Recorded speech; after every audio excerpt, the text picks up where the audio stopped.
Hello, guys. This right here is going to be me, I guess, doing a recommendation review. I don't know what to call these things of Warhammer Underworlds Shadespire Doombound. I think is the whole name for this. Let me see. Yes, Doombound by David Annandale, which is also the guy who made Autumn Prince. No, Guy Haley made Autumn Prince. And it plays a. Oh, that's David Geimer. I like his stuff. Anyways, I'll listen to this around 30 minutes ago. It is 23 minutes long. I mean, here are some of the notes that I've done. This right here were the notes I did for Realm Slayer, which are mostly just some names, or it's just names. So this one, it is set in. Oh yeah, I also did a recommendation to the Autumn Prince, which I think was better than this one. This one was not as good as the Autumn Prince. The Autumn Prince, however, was 30 minutes, but it also had more character to it, with the Elven Prince and him, trying to resurrect his human wife to life because she died of old age, and the little golem thing he has. Anyways, this one has a tragic ending though. This Doombound one. We are following a Stormcast, which I did not know if his name was Grim Wash or Grim Watch. As in washing the Grim off himself, or just watching the Grim something. I think it was Grim Watch, but either of those two names. And it's him and another liberator, and they are in the lost city of Shadespire, and they are supposed to go somewhere to meet up with Severin Steelheart. And if people don't know who Severin Steelheart is, that is the leader of one of the Stormcast Liberator miniature sets. Or, in the first Shadespire set that came out, Underworld Shadespire that came out, the Stormcast leader. Fuck, I even have him painted. I should have. Oh, well, he's inside the sleeve right there, so I'll get him. Hello, and just gonna find his card right here. So this is Severin Steelheart, his card. And if I were, let's see, where is it? Here he is, and here is the model, how I painted them. So they are supposed to meet up with him. So they're obviously part of his little retinue. It's none of the characters in here. It's not Bright Shield or Oberyn. It's none of them. Which makes sense because these guys, they die. Well, one probably dies. The other one, the main character, Grimwash, we'll see what happens to him. Where was I? He starts having visions while they're just standing still overlooking a position. He's having visions of being up on a rampart, fighting Nurgle forces, and he's like, just, wait, why am I here? Wait, what's happening? And kind of, why am I seeing? Why am I mortal again? Why am I just a normal human again? And then his friend, the other Stormcast, which maybe they gave him a name. I can't remember him. He's like, what the fuck are you doing? What are you talking about? As this guy's kind of having like a schizophrenic moment of being like, can't you see them? Come on, we need to fight. Shoot, blah, blah, blah. And he's just getting into the adrenaline of fighting a battle because they are under siege. The Nurgle forces are climbing up the walls, so we have to fight them. And then he snaps back, and his friend is like, "What happened?" And he's like, "I must have dozed off or something." He's like, "No, that's not what I meant. Your body, you almost went see-through. I could almost see through you." And he's like, all right, there has to be something about this because the memories that I got, they were too clear. It was too real for it to just be one of these. Because the thing about Stormcast is when they get reforged, they lose memories and all that. So he's like, and apparently a lot of Stormcast, they do get kind of like some, I guess, PTSD like of remembering their past from time to time. The tragic thing about the Stormcast is that they lose more and more about themselves every time they get reforged. This also shows how much of an asshole Sigmar actually is.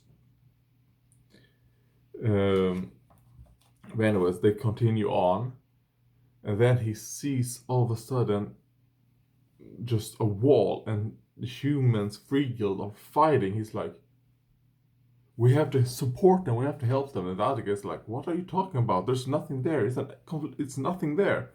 He's like, "Can't you see this?" Because he can hear it. He can hear the battle. And the other guy's like, "Oh God, I start seeing it." And then the Grimwash starts running there. He's like, "Don't go over there. It's a trap."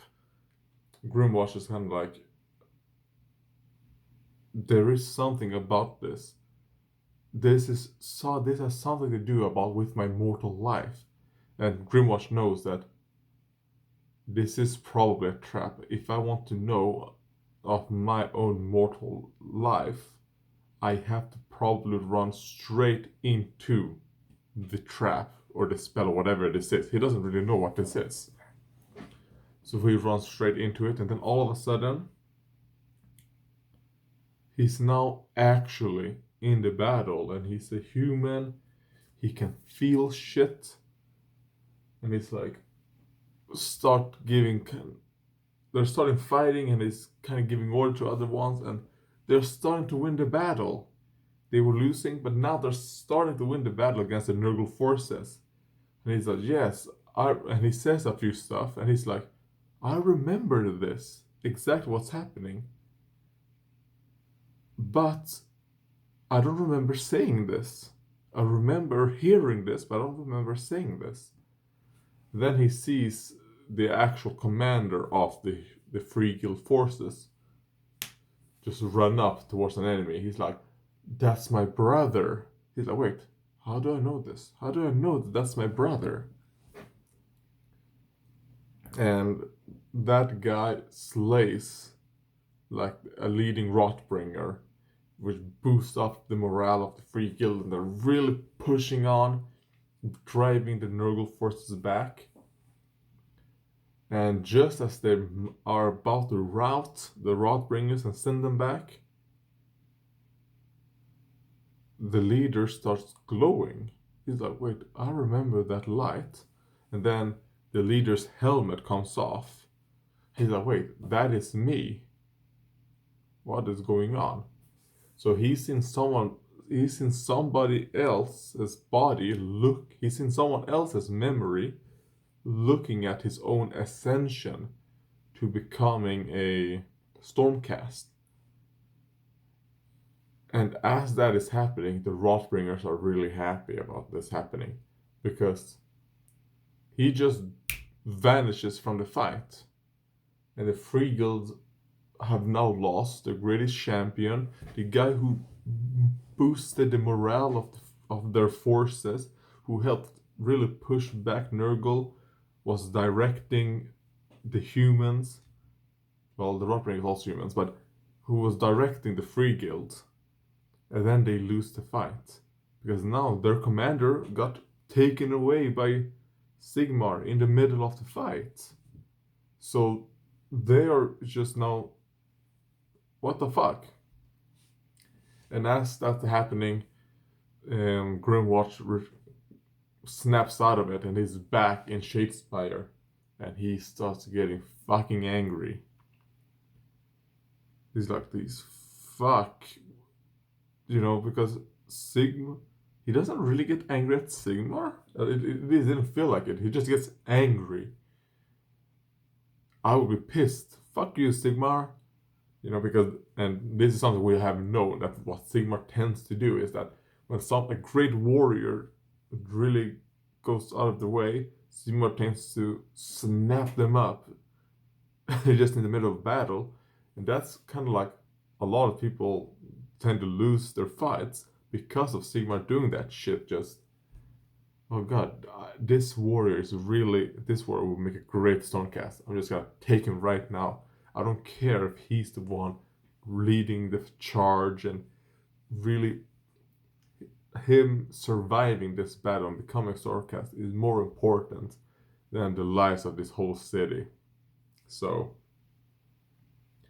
anyways, as he snaps back, he sees a Khorne blood reaver, I think it was. He sees the Khorne blood reaver. It's like, wait.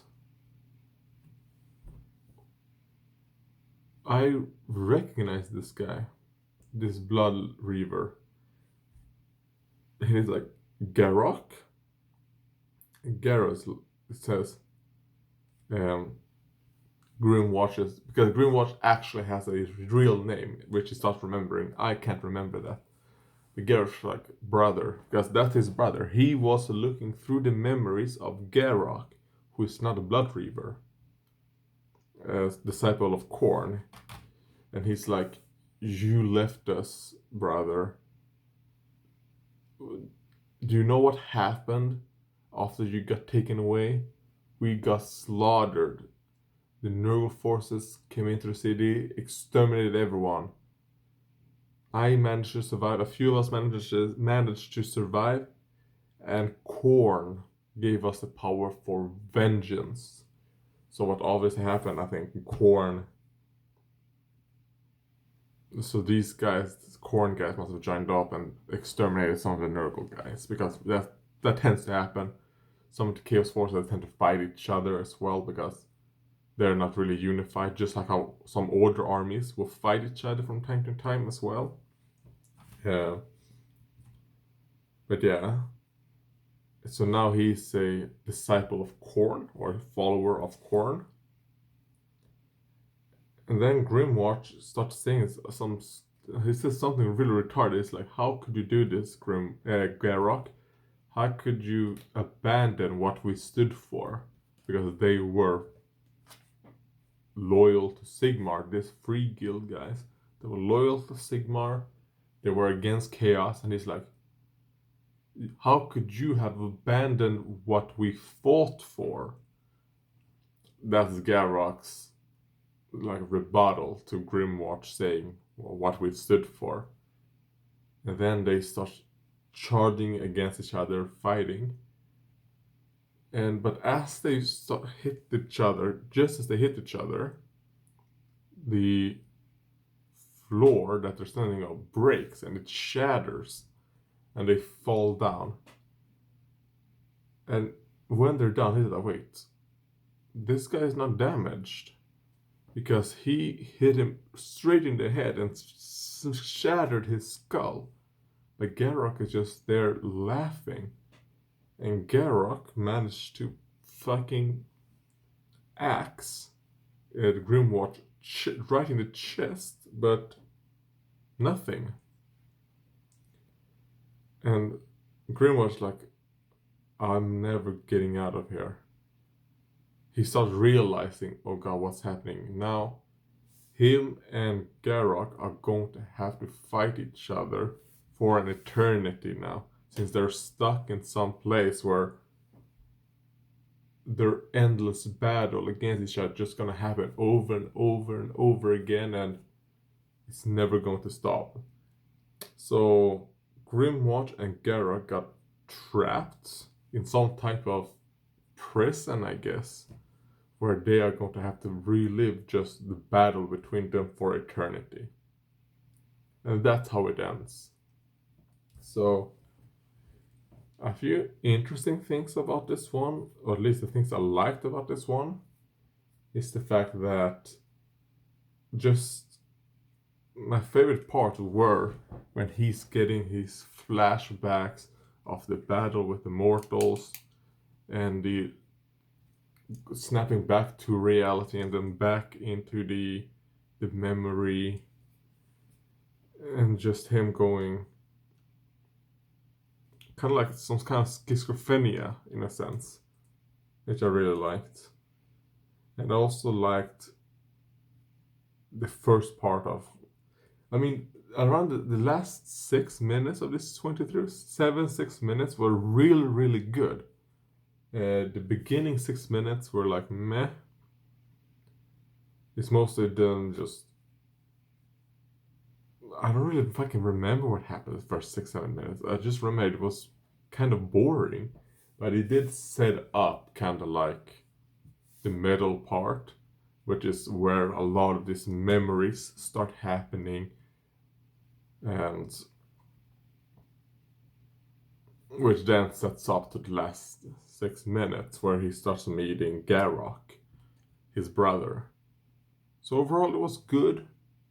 Not as good as the Autumn Prince. I think the Autumn Prince has much more character to it, which makes sense since the Autumn Prince one led up to another book, whereas this is just the beginning of the person that we know as Grimwatch and the end of Grimwatch.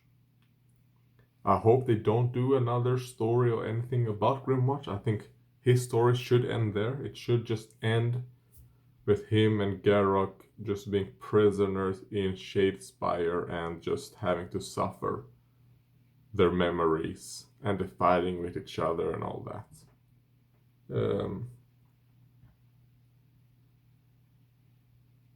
So yeah, that's that. It was only 23 minutes, but what they used was good. I would recommend this one. It is $3.99. Is it worth the price? Well, I thought so. I mean, I bought all 3 of these. A Place of Reflection, Doombound, and Autumn Prince. I haven't read A Place of Reflection, so I can't really say, right now what I should have done, because I thought this is what I thought. If I go to Black Library, let's see. Black Library. Audio. Age of Sigmar. Here we go. There is something called Shadespire, The Darkness in the Glass, which is $9.99. And I did not buy that one since I was kind of like, you know what? I want to get Doombound, A Place of Reflection, and the Autumn Prince. They're all $3.99, basically €4. So that's €12 I paid. Because that's 3 stories versus 1, and I thought, The Darkness in the Glass probably longer. I mean, it is €10, so it's probably longer.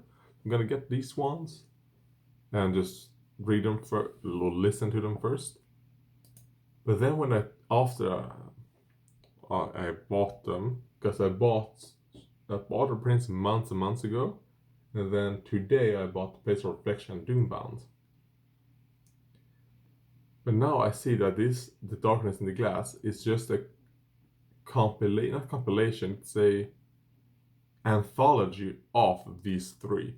So if you want all of these 3, get The Darkness in the Glass, because instead of paying 12, you pay 10. So you're saving €2. Would probably best if I would prefer it was 8. The Darkness in the Glass. I think it was to be smarter to just do it 8. So you're getting you're paying for 2 audio dramas, but you're getting 3 instead of just getting €2 off 1. So, I mean, I should have looked at that earlier. I think this anthology actually did exist back when I bought The Autumn Prince, which is actually the third short story in the anthology. Doombound and The Place of Reflection came out before The Autumn Prince, but I got The Autumn Prince because I thought that was, when I first got it, I thought that was the one that I kind of thought looked the most interesting. It was an elf, what's called a wanderer. Prince Mesa, I think it's Prince Mesa. I just call him Prince Mesa. Because I did get it. Let's see. Because the reason why I got this first is because I knew from, I don't remember where, but they did say that this one was about an elf trying to find a way to resurrect his dead human wife, and that's why I was kind of like, oh, that's interesting. So that's why I got this one first. But I'm pretty sure after I listened to A Place of Reflection, which is 20 minutes, it probably don't matter the order because they have nothing to do with each other. The Autumn Prince had nothing to do with this one, and which is good. I think it's good that they are completely different. It's about completely different characters, which is the story has a beginning and an end. It's good. You don't need to listen to all three, but Doombound and The Autumn Prince I would recommend. Jesus Christ, this fucking recommendation is just as long as the fucking audiobook.